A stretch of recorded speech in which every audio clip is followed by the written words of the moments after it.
I'm going to do a really quick overview on the dry heat versus moist heat. This article is linked in your Canvas. You can also use Immersive Reader to read it to you if you are opening it in your lesson. Before we really start talking about dry cooking, let's talk about the difference between dry heat and moist heat cooking. So pretty much every cooking method in culinary arts can be divided into two categories. So there's dry and there's moist. And because of that, pretty much everything falls into that category. So dry cooking involves air and oil.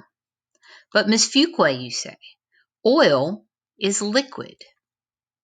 So moist cooking is different than liquid cooking. Moist cooking involves anything that has a water-based liquid. Oil is not water. They are not the same. And so oil can do something very important that water cannot. And we've been talking about this and building this in our other lessons.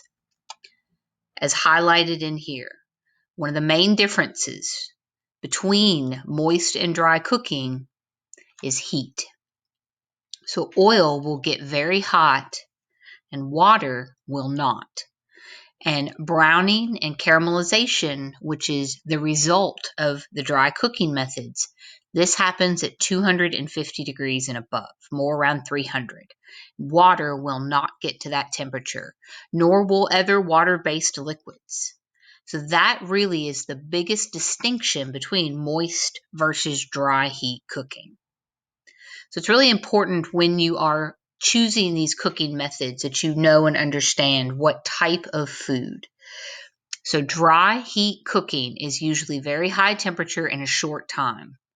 A tough food item needs moisture and it needs time to be able to become tender. And so something that is not naturally tender is not appropriate for dry heat cooking methods that we're going to be covering in the next couple of lessons. If you open this article link, it will take you out of Canvas. It will take you to this website, and you can anything that's in red you can get to. And there's some really good articles here that we're going to kind of be looking into and kind of looking at, including for ones for moist and for dry. At the bottom here, there is also cuts of meat diagrams, which we're not going to cover and get into in this course. That's more for your advanced foods and nutrition.